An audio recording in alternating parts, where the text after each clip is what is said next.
नमः सिद्धेभ्यः नमो जनानम। महानुभाव, ढाई आखर प्रेम का पड़े सो पंडित होय। कितनी बोधपूर्ण साखी है, मानवी गुणों का समग्र सार समाहित है इसमें। प्रेम विश्व का सबसे नियमित तत्व है। Love is a tonic. प्रेम शक्ति वर्धक औषधि है। इसमें अवर्णीय करुणा का वास है। यह वह मूल्यवान ताकत है जो जीवन को रस अर्थात ऊर्जा देती है। सच कहिए तो प्रेम जीवन की मूलभूत पूंजी है। जीवन का, जगत का आधार प्रेम में समाई है। पूजा भगवान की, इंसान की, प्रेम से बढ़कर न कोई प्रणाम है न आशीष। क्योंकि जब प्रेम विनम्र हो जाता है तो सहज ही प्रणाम के अंकुर फूट पड़ते, और जब मुस्कुरा उठता है तो वात्सल्यमय आशीष की रसधार बह पड़ती है। इसी प्रेम में सत्वेषु मैत्रीम जैसा दिल धड़कता है। तीर्थकरत्व जैसा नेतृत्व अगड़ाइयां ले रहा है। यही विश्व मैत्री का संगीत बज रहा है। प्रेम समर्पण है। जहां दो मिट जाते हैं अद्वैत बचता है।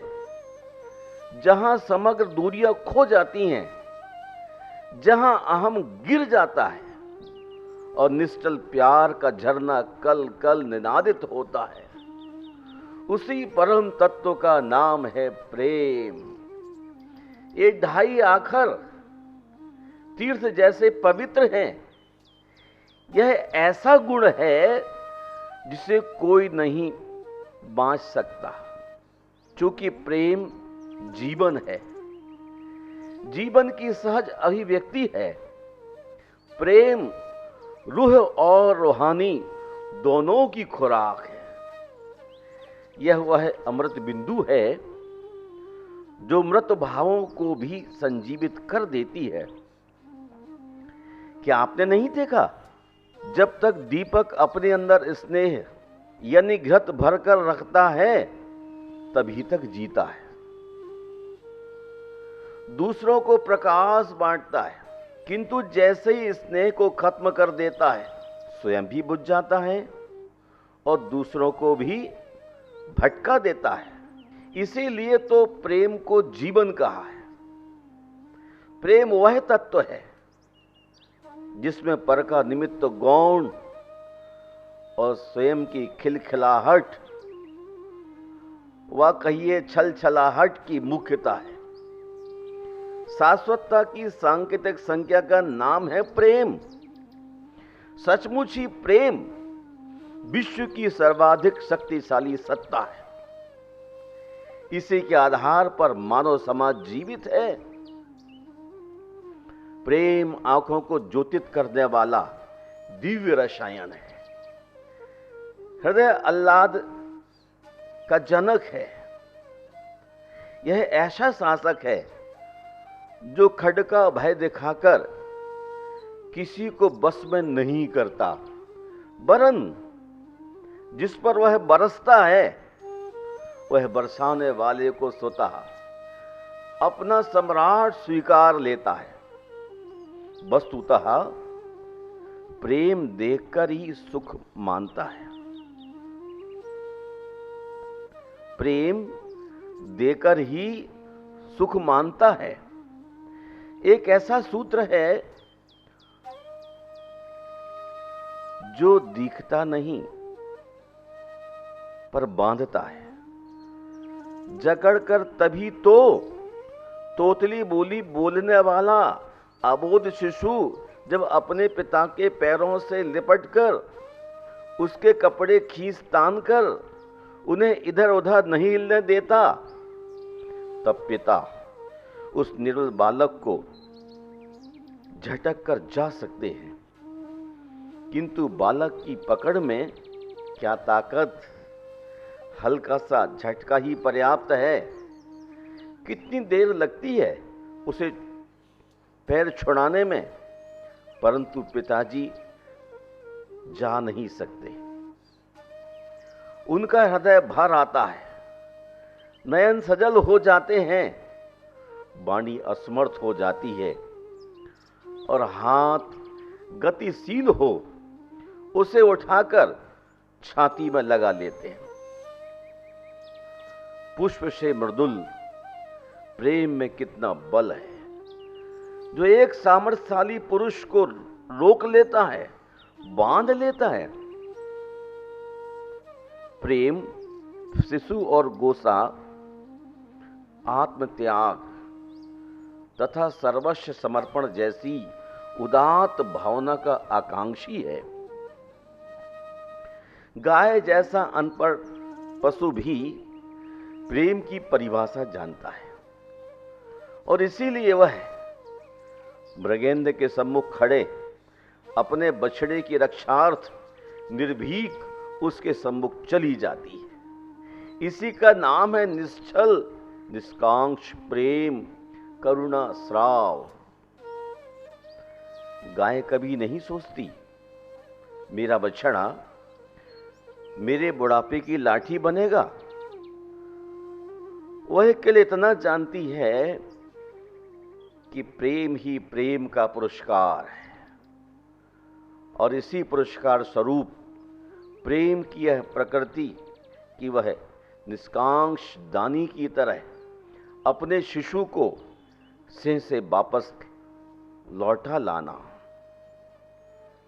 प्रेम में भय नहीं होता, प्रेम भय को निकाल फेंकता है। दरअसल प्रेम हर बुराई का अच्छा खासा इलाज है। शर्त इतनी है कि इसमें चतुराई जैसी बुराई न हो, नहीं तो प्रेम स्वार्थ में बदल जाएगा। प्रेम का अर्थ है दो हृदयों के बीच की दूरी का हट जाना। आत्मा के साथ आत्मा का मधुर संवाद प्रेम है। जिस घर में धन धान्य और समस्त ऐश्वर्य का भंडार विद्यमान हो किंतु आपस में प्रेम प्रीति न हो तो वह वैभव कष्टप्रद प्रतीत होने लगता है। वहां नफरत से खिलाई गई मिश्री भी विष सी लगती है, मधु किशमिश भी निवोली सी कड़वी लगती है, जबकि प्रेम से खिलाए गए खट्टे बदरी फल भी किशमिश से प्रतीत होते हैं। चूंकि प्रेम पीयूष मिश्री और द्राक्षा से भी मधुर रस वाला है। शायद इसीलिए कहावत चल पड़ी, प्रेम की रूखी सूखी रोटियां भली हैं क्योंकि उनमें प्यार है, शांति व सौहार्द है, जबकि अमीर के मधु मिष्ठान बुरे फीके हैं क्योंकि वे अशांति और देश की दुर्गंधित चास्ती में पगे हैं। गेटी का कहना है प्रेम महलों में नहीं झोपड़ियों में बसता है, पर मेरी धारणा है प्रेम न महलों में बसता है न झोपड़ियों में, वह तो जीव मात्र की हृदय गुफा में वास करता है। प्रेम साधारण कुटिया को भी पसंद करता है, प्रेम साधारण कुटिया को भी स्वर्ण महल बना देता है। एक बात ध्यान रखिए, प्रेम में नेम नहीं होती, वह हक नहीं मांगता, हमेशा प्रतिदान करता है। कारण वह दुनिया की जीवन की सर्वोच्च वस्तु है। उसे क्या चाहिए? सूर्य की दीप से आरती उतारने में सूर्य की महत्व में क्या वृद्धि होगी? दीप नीराजन तो केवल उसकी भाव संपूर्ति के अतिरिक्त कुछ भी नहीं है। यदि शरीर में हृदय है और वह प्रेम से खाली है, तो काली मिट्टी के अंदर काले पत्थर के समान है महानुभाव। एक पश्चिमी दार्शनिक का मत है, जहां प्रेम नहीं वह चेहरे चित्रशाला के चित्र मात्र है। उनका वार्तालाप एक बसती हुई झांझ मात्र है। Faces are but a gallery of pictures, and a talk but a thinking symbol where there is no love. प्रेम हार्दिक हो, हृदय से हो, संपादित व संस्कारित हो, तो ही वह प्रेम पात्र में आनंद सदाबहार घटित कर सकता है। मानव जीवन की बड़ी अद्भुत विडंबना है, वह शांति के अक्षरधाम प्रेम को छोड़कर स्वार्थ और तज्जन्य क्रोध व अहंकार के दावानल में प्रविष्टि ले रहा है। आज वह शांति के जो निमित्त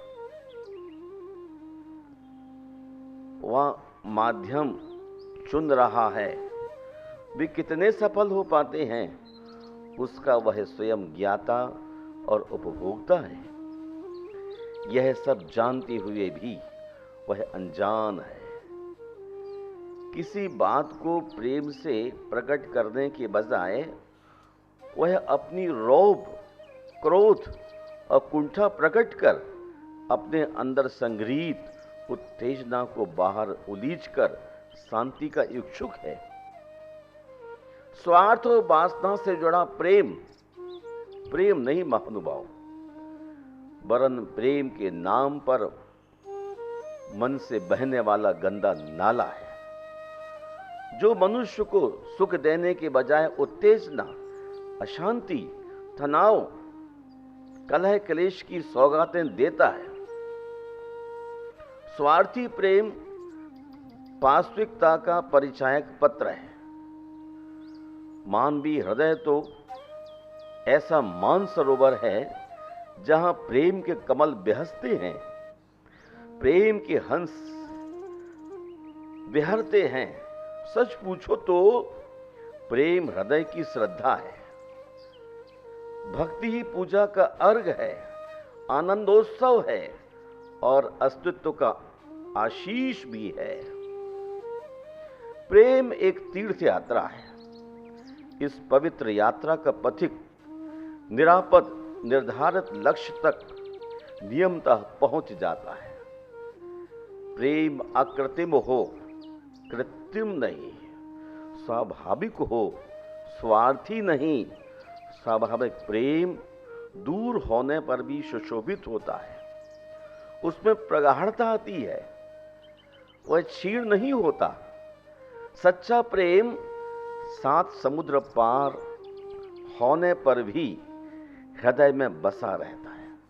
देखो, चंद्रमा कितनी दूर से चकोर के नेत्रों को आह्लादित करता है। कहां चंद्र और कहां चकोर।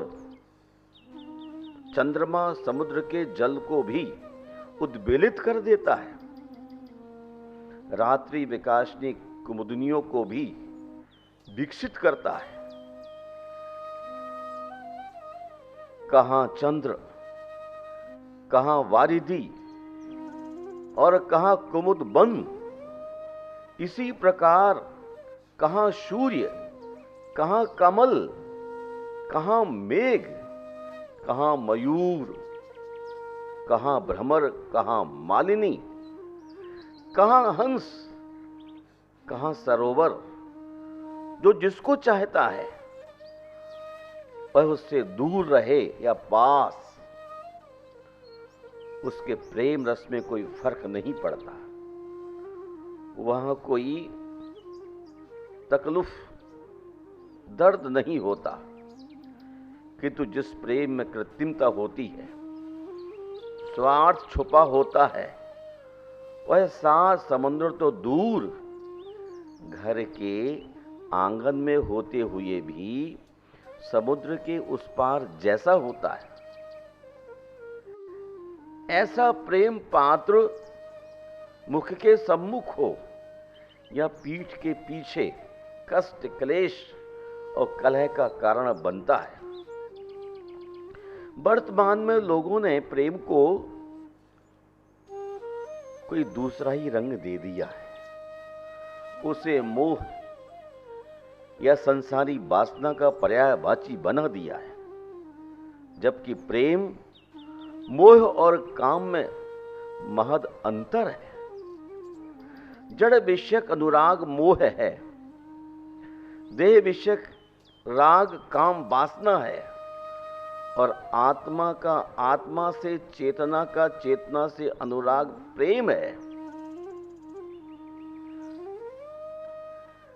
काम क्रोध भय लोभ मद, काम क्रोध भय लोभ मद, सावन करत लय जौन, महामोह हूं सो परे, प्रेम भाकियत तौन। जिसमें काम क्रोध भय लोभ मद और महामोह जैसे सभी दुर्गुण विलीन हो जाते हैं, उसे ही प्रेम कहा जाता है। सिद्ध है सर्व बुराइयों की दिव्यौषध है प्रेम।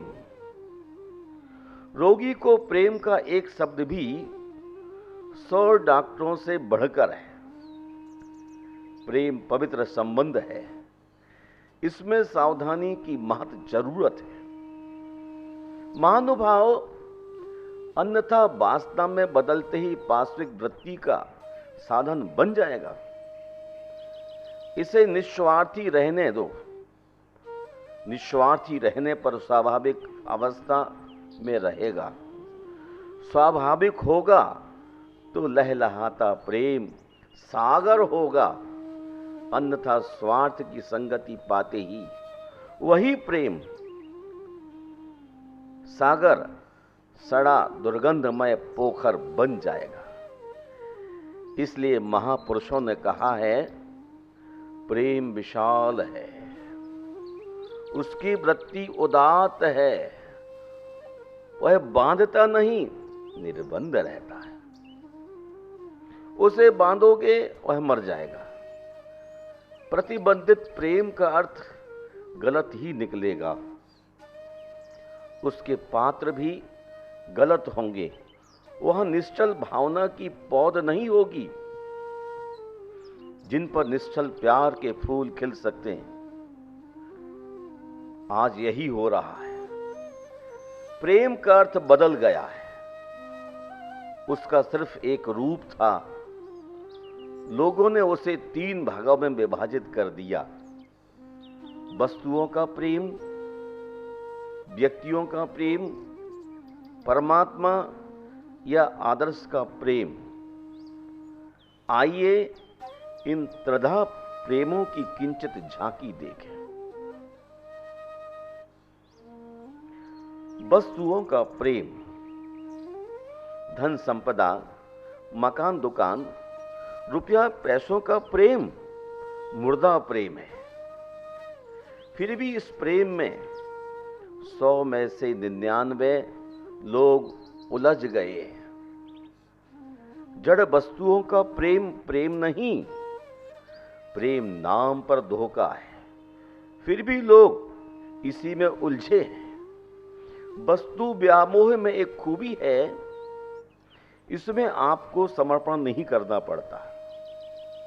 वस्तुएं स्वयं समर्पित हो जाती हैं। आपका अहम जिंदा रहता है। आप अकड़े रहते हैं। रुपया, मकान, कार, फैक्ट्री आपको बाधित नहीं करती। बाधा पहुंचाता है सिर्फ इनका मोह।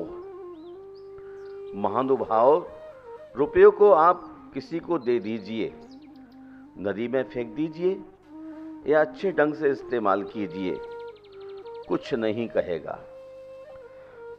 मकान में आप रहिए या शत्रु को सौंप दीजिए, ननुच नहीं करेगा।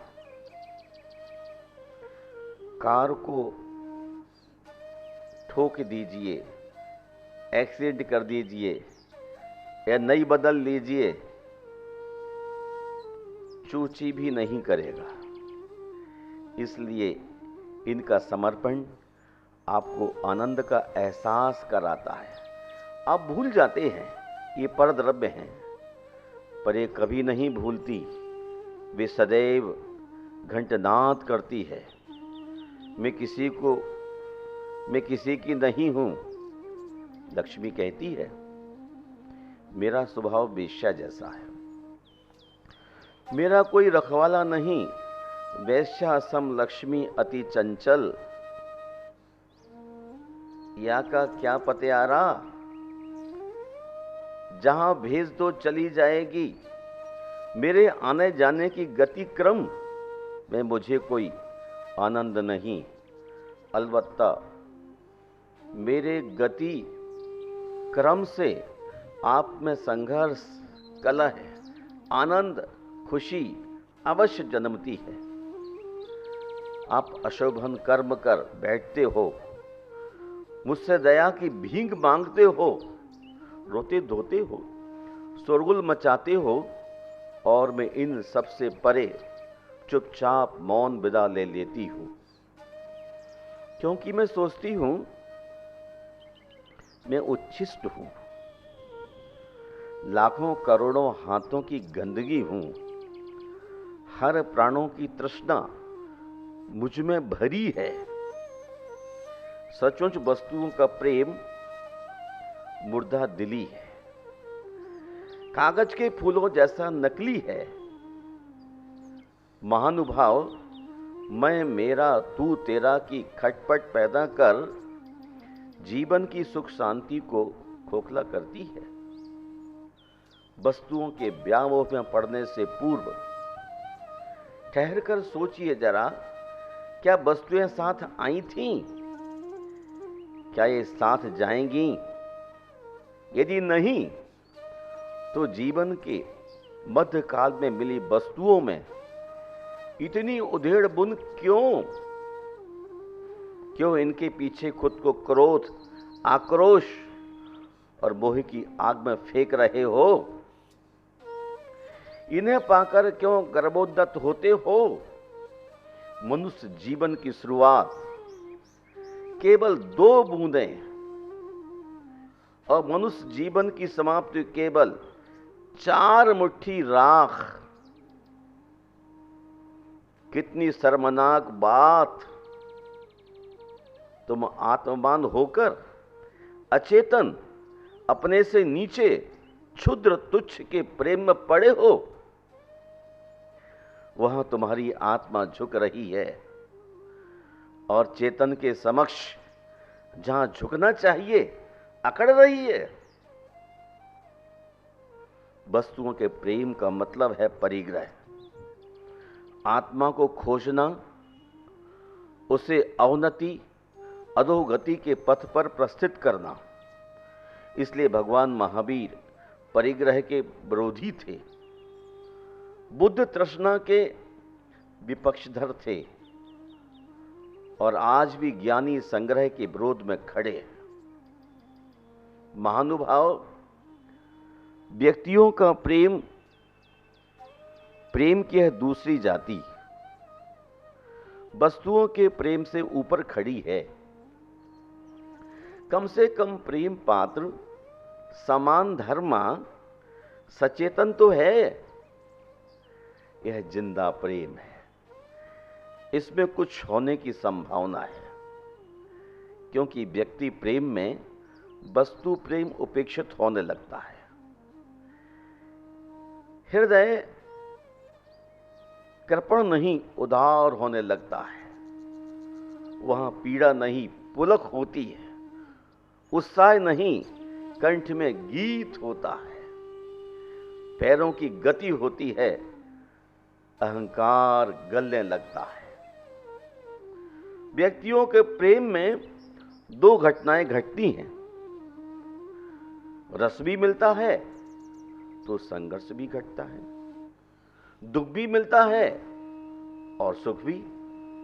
यहां ठहरकर ध्यान दीजिए, व्यक्तियों से हासिल दुख पर आपका ध्यान जाएगा तो आप धीरे धीरे धीरे व्यक्तियों से हटकर वस्तुओं के प्रेम से गिर जाओगे और काश आपका ध्यान व्यक्तियों द्वारा प्राप्त सुख पर जाएगा तो धीरे धीरे आप किसी महापुरुष की तलाश में निकल पड़ेंगे। आपको लगने लगेगा जब मुझ जैसे सामान्य जीवंत घट में, हृदय में, कुंड में इतना आनंद सुख है तो महान व्यक्तित्व के विराट महासागर में आनंद और सुख के कितने सागर उमड़ रहे होंगे और आपकी तलाश शुरू हो जाएगी किसी गुरु की जो आप्त परमात्मा से आपकी भेंट करा दे। महानुभाव, व्यक्तियों के प्रेम में सुख है, किंतु आपको कभी कभी जो पीड़ा अनुभूत होती है वह व्यक्तियों की देन नहीं वरन आपके अहंकार की चोट है। कभी एकांत में बैठकर शांत चित्त से इस पीड़ा पर विचार करोगे तो जान सकोगे व्यक्ति नहीं, मेरा अहम बाधक है। अब आप उस तत्व की खोज में निकल पड़ोगे जहां अपना अहंकार विखंडित नहीं हो सकता।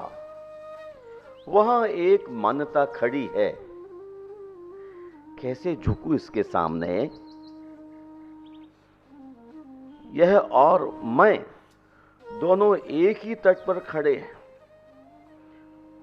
अहम टूटने की बजाय मजबूत हो जाता है, प्रतिशोध पनपने लगता है। अस्तु एक समझदार की भांति अपने मैं को खोने, सुख खोजने निकल पड़ोगे उस निर्झर को तलाशने जिसमें प्रेम प्रपात अनवरत प्रवहमान है। और जिस निर्झर पर आप पहुंचोगे वह होगा परमात्मा का अनुचर, हमारा गुरु। इसलिए किसी ने कहा है प्रेम का असली पात्र है गुरु अथवा प्रभु। गुरु आदर्श का प्रेम, यही प्रेम पूर्ण प्रेम है। आदर्श प्रेम राम और हनुमान जैसा पवित्र है। यहां सब कुछ कर सकते हो, पा सकते हो, क्योंकि यहां कोई झुकाने वाला मौजूद नहीं। यहां वह है जो खुद झुक चुका है। किसी की पावन सन्निधि में गुरु ही हमारे परमात्मा है और परमात्मा का प्रेम पाने का कोई कारण, कोई उपाय नहीं। यहां है सिर्फ खोने के स्वर्ण अवसर। जो खो देते हैं वे सब कुछ पा जाते हैं। जो पाने निकलते हैं वे कभी नहीं पाते, क्योंकि परमात्म तत्व खोजने वाले को नहीं खोने वाले को मिलता है। खोजना ही, खोना ही पाना है। वस्तुओं का प्रेम अहम को पुष्ट करता है, पीड़ा की सूल चुभाता है, संग्रही बनाता है। व्यक्तियों का प्रेम सुख की प्यास जगाता है, गुरु की खोज निकालता है और परमात्मा तक खींच लाता है। आपके भीतर बहते आनंद निर्झर का स्पर्श करा देता है, भीतर के वैभव से परिचय करा देता है, आत्मशक्ति का बोध कराता है। तब आपकी चेतना के आकाश में सुख के मेघ घिर जाते हैं, घिर आते हैं और आनंद की घनघोर वृष्टि से आपके अंतःकरण को पूरा निमग्न कर देता है। आपकी अंतर यात्रा प्रारंभ हो जाती है। जिस दिन परमात्मा या गुरु का एक पल का विरह भी आपको जल बिन मीन की तरह तड़फा दे, समझना आज सच्चे प्रेम का दर्शन हुआ। इसी सच्चे प्रेम की परिभाषा पढ़ने वाला सच्चा ज्ञानी हो जाता है। यही आशय है इसी साखी में। ढाई आका प्रेम का पढ़े सो पंडित होए। प्रेम पोथियों में नहीं महानुभाव, जीवंत दिलों में मिलता है। इसका एक रूपक आपके सामने प्रस्तुत करता हूं। इतिहास प्रसिद्ध एक घटना है, डामोन और पीथिपास नामक युगल मित्र तानाशाह शासक डायोनिसस को उसकी तानाशाही का सबक सिखाना चाहते थे। जनता उससे त्रस्त थी। उसे सिंहासन से उतारने वाले षड्यंत्र में दो मित्र सम्मिलित थे। गुप्तचरों द्वारा पीथिपास पकड़ा गया, उसे मृत्यु दंड सुनाया गया। मृत्यु दंड से पूर्व उसकी इच्छा पूछे जाने पर उसने अपने इष्ट मित्र एवं पारिवारिक जनों से मिलने की इच्छा जाहिर की। डायोनिसस से अनुमति मांगी पर वह तैयार न हुआ। उसने हंसते हुए कहा, यदि तुम्हारे स्थान पर कोई मरने तैयार न हुआ, उसने हंसते हुए कहा, यदि तुम्हारे स्थान पर कोई और मरने को तैयार हो तो तेरी इच्छा पूरी कर सकता हूं। तू किसी को अपने जगह सौंप कर जा सकता है ताकि तेरे ना आने पर उसे फांसी के तख्त पर लटकाया जा सके। डामोन सहज तैयार था, बोला, मेरे मित्र की इच्छा पूरी की जाए। डायोनिसस ने इस शर्त पर कि यदि 3 दिन बाद तेरा मित्र वापस न आया तो तुझे फांसी के फंदे से झूलना होगा। पीथिपास को उसके घर जाने की आज्ञा दे दी। पीथिपास घर की ओर रवाना हुआ। 3 दिन का वक्त था। उसके पास जिसे उसने पहला दिन घर पहुंचने में, दूसरा दिन सबसे मिलने में और तीसरा दिन लौटने में विभक्त कर दिया।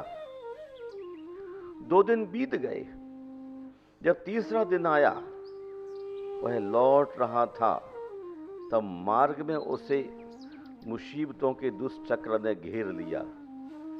सरिता उफन कर उसका मार्ग रोक रही थी, पर पहाड़ों से इरादे वाले उस पीथिपास को वह रोक न पाई। भुज पास में मृत्यु को लपेटे वह मृत्युंजय बन किनारे लग गया। उसे चिंता सता रही थी, मैं और मेरा मित्र एक रस्सी के 2 छोर हैं। कहीं मेरे पहुंचने में देर हुई और दूसरा छोर कट गया तो क्या होगा? आदर्श मैत्री पर उसे कलंकित हस्ताक्षर नहीं करने थे। अतः भागा, मार्ग भूल गया और वन वीथियों में भटक गया। लुटेरों ने उसे अपनी टोली में मिलाना चाहा, टोली नायक बनाना चाहा, उसकी बहुत खुशामद की, लेकिन वह खुशामद की नदी में नहाया नहीं, तैर गया, क्योंकि मित्र की चरण धूल उसे स्वर्ग का चंदन लग रही थी, जिसे माथे पर लगाकर उसे फांसी पर लटकाना था। लुटेरों को उसने समझाया, मुझे मरने का भय नहीं, मुझे भय है कहीं मुझे पहुंचने में देर हुई तो मेरा मित्र फांसी पर लटक जाएगा। इधर मित्र डामोन सोच रहा है, पल पल गिन रहा है, प्रभु मेरे मित्र को रोक लेना, वह ना आए, मुझे खुशी होगी, मैं मित्र के काम आ सकता। प्रभु रहम करना, उसे मत भेजना, उसका मार्ग रोक लेना। दोनों के अंतः मनों में विचारों के तूफान घुमड़ रहे थे। तीसरा दिन अस्त होने को आया, शर्त की घड़ियां समाप्त होने वाली थी। डामोन को फांसी के मंच पर लाया गया। डायोनिसस तानाशाह शासक के क्रूर अट्टहास के साथ व्यंगोक्ति करने लगा। कहां गया तेरा मित्र? कहां गया तेरा मित्र, जिसके लिए तू जानबूझकर फांसी के फंदे पर लटकने तैयार हुआ था? वह मित्र नहीं, तेरा धोखाबाज था, जो तुझे चकमा देकर भाग गया। किसी पर विश्वास नहीं करना चाहिए, यह तुझे आज बहुत देर बाद समझ में आया। और उसने जोरदार ठहाका लगाकर सिपाहियों को आज्ञा दे दी, जाओ इस गद्दार को और लटका दो फांसी के तख्त पर। ललकारते हुए डामोन बोला, खबरदार डायोनिसस, यदि मेरे मित्र को धोखेबाज कहा तो तेरी जवान खींच लूंगा। वह दगाबाज नहीं है, वह आ रहा होगा, निश्चित उसके मार्ग में कोई अवरोध आ गए होंगे। मैं प्रभु से प्रार्थना कर रहा हूं कि वह ना आए। फिर उसने डायोनिस की ओर एक चेतावनी दृष्टि डालकर कहा, सुनो डायोनिसस, सुनो, मैं अपनी खुशी से मित्र को बचाने के लिए प्राण दे रहा हूं। मैं तुम्हें तुम्हारा वचन याद दिला रहा हूं, वह निश्चित आएगा, किंतु अब आप उसे कोई सजा नहीं देंगे। शायद प्रभु ने अपनी अदालत में मेरी फरियाद सुन ली होगी। 100 धन्यवाद प्रभु तुझे, मेरे मित्र को बचा लेना। कहते कहते उसने अपने हाथ से फांसी का फंदा अपने गले में डाल दिया। उसका चांद सा टुकड़ा गिरती काली अंधेरी रजनी के बालों से झांकता सा दिखा। उसके मुख पर एक दिव्य तेज था।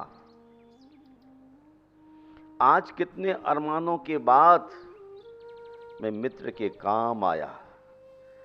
आज मैं उसकी जिंदगी की गली में एक झनकार दे पाऊंगा। आज मैं उसे लहरों की पालकी पर बिठा दुख सागर से पार उतारूंगा। देवताओं के लिए इंसान ने कितने नैवेद्य, चंदन और हार चढ़ाए हैं, पर आदमी को आदमी का प्यार न दे पाया। आज है सौभाग्य प्रभु ने मेरी झोली में डाल दिया है। आज मैं उनकी कृपा से अपने मित्र के काम आ गया। और उसने परमात्मा को धन्यवाद देने के लिए नेत्र बंद कर हाथ जोड़े ही थे कि सुदूर से बिजली सी कड़कदार एक आवाज उसके कानों में पड़ी, ठहरो पिथियास, ठहरो, मेरे साथ अन्याय ना करो। राजन, तुम्हें मेरी सौगंध है, मेरे मित्र को कुछ मत करना, उसे तख्त से उतार दो। मैं आ गया हूं, मैं आ गया हूं, मैं आ ही गया पिथियास, मेरे पिथियास। और हाँपते हाँपते लंबे लंबे डग भरकर उसने पिथियास को गले लगा लिया। आंसू भरकर बोला, तुझे मेरा भरोसा नहीं था, इतना भी इंतजार नहीं कर सका, पगले कहीं के। और प्यार से उसका माथा चूम लिया। कृपालु पर हल्का सा स्पर्श देते हुए दामोन बोला, मित्र, तू क्यों आ गया? तुझे प्रभु ने नहीं रोका? और आकाश की ओर आंखें गड़ाकर बोला, प्रभु, मैंने तेरी इतनी पूजा की, पर तूने मेरी इतनी सी फरियाद ना सुनी, मेरे मित्र को आखिर भेज ही दिया। सुनी थी मित्र, सुनी थी। प्रभु ने तेरी फरियाद इसलिए तो मार्ग में विघ्न उपस्थित किए और मुझे विलंब हो गया, पर मैंने भी तेरी तरह सच्चे दिल से प्रभु से सच्ची प्रार्थना की थी, मेरे मित्र को, मेरी धरोहर को संभाल लेना प्रभु, नहीं तो ऊपर तेरे पास आकर तुझे देखूंगा। डायोनिसस इस अद्भुत दृश्य को देखकर दंग रह गया। उसने सिपाहियों को आदेश दिया, मेरे वतन की आदर्श मित्रता, पवित्र प्रेम को नीचे उतार लाओ। मैं दो में से किसी एक को जुदा कर अन्याय जैसा जुल्म अपने सिर नहीं मढ़ना चाहता। मुझे गर्व है अपने देश के आदर्श मित्रों पर। इन्हें मृत्यु दंड से मुक्त किया जाए। दोनों मृतकों को ससम्मान राज दरबार में लाया गया, जहां तानाशाही शासक डायोनिसस ने दोनों से गले लगकर क्षमा याचना की और स्वयं को उनका अपना एक और मित्र बनाने की इच्छा प्रकट की। सच है, सच्चा प्रेम व्यक्ति के व्यक्तित्व को सुदृढ़ और समृद्ध बनाकर शत्रु के हृदय को भी विवश कर देती है। जैसे नक्षत्र विहीन चंद्रमा आकाश में शोभा नहीं पाता, पक्षियों के कलरव से शून्य उपवन अरण्य सा दिखता है, ठीक इसी प्रकार मित्रहीन मनुष्यों का जीवन हुआ करता है। जीवन के पोत को कुशल रीत्या पतन तक ले जाने के लिए सच्चे मित्र रूपी नाविक कुशल मल्लाह की नितांत आवश्यकता ही नहीं, निहायत अनिवार्यता है। उसके बिना जीवन सूना है। उस जैसा कौन होगा जो तुम्हारे सुख दुख को सुनकर तुम्हारा बोझ हल्का करे, तुम्हारे कंटीले मार्ग के कांटे साफ कर तुम्हें मार्ग बनाए। मन मंदिर के जर्जर कपाट, उसी के सामने ही तो खोल सकते हो। मित्र तो कूप है, कूप। कुछ भी डालो, कितना भी डालो, कभी भी डालो, कभी ना रोकेगा। क्यों डालते हो? शिकायत का अवसर भी ना देगा। वह तो तुम्हारे हृदय के नंदन वन का अमृत फल है। जिसकी इच्छा उतना चखो, खाओ, चूसो, कभी रसहीन ना होगा। खलील जिब्रान ने प्रेम पर पान किया, तभी वह कहता है, खूब किया मैंने दुनिया से प्रेम, और दुनिया ने मुझे भी तभी तो मेरे तमाम मुस्कानें उसके होंठों पर दी, होंठों पर थीं, और उसके तमाम आंसू मेरी आंखों में गजल कह रहे थे। बांट दे हर से अपना सभी के लिए, बांट दे हर से अपना सभी के लिए, है उचित बस यही आदमी के लिए। दे सके प्रेम दे, ले सके प्रेम ले, प्रेम संपत्ति है जिंदगी के लिए। आज तू है बड़ा, आज तू है बड़ा, यह न अभिमान कर, यह बड़कपन है बस दो घड़ी के लिए। हृदय मंदिर है इसमें जगह कम नहीं, खोल दे द्वार इसके सभी के लिए। बन सभी का तू और सबको अपना बना, दीप की भांति जल रोशनी के लिए। बांट दे हर से अपना सभी के लिए, है उचित बस यही आदमी के लिए। सचमुच प्रेम रोशनी है, प्रेम परमेश्वर है। प्रेम पापियों को भी तार देता है, मधुर को भी कर्कश बना देता है। प्रेम ही जगत जंतुओं के लिए जैनागम में प्रेम मानु राग है। इसकी अनेक कथाएं भरी पड़ी हैं।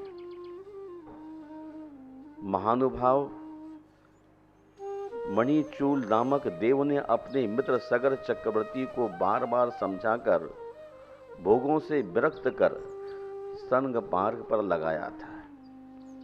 राजकुमार बारीशेन ने मुनि बनकर अपने मित्र पुष्पडाल की आसक्तियों के बंधन तोड़ उन्हें सच्चे आत्म वैभव से साक्षात्कार कराया था। जो जिससे प्यार करता है वह उसके दुखों से हटाने के हर संभव प्रयास करता है। यही कहलाता है प्रेमानुराग। क्रोध राक्षसों की संपत्ति है, क्षमा मनुष्यों का लक्षण है, और प्रेम देवताओं का स्वरूप। भलाई कहिए परोपकार करने वाले को तो दूसरों के द्वार खटखटाने पड़ते हैं, किंतु प्रेम करने वालों को हर द्वार खुले मिलते हैं। इसलिए प्रेम बांटो, प्रेम पाओ। प्रेम पाने के लिए प्रेम देना अनिवार्य है, क्योंकि हमें वही मिलता है जो हम दूसरों को देते हैं। शीत में शरीर पहले वस्त्र को अपनी ऊष्मा देकर उसे गर्म करता है, पश्चात वस्त्र शरीर को गर्मी देकर उसकी रक्षा करता है। संसार प्रतिध्वनि है, गीत गाओ, जगत गीत बनकर आप पर बरस उठेगा। यदि गालियां दोगे वह गाली होकर आप पर लौट आएगा। जगत एक दर्पण है, जैसा मुख बनाओगे वैसा ही वह तुझे दर्शा देगा।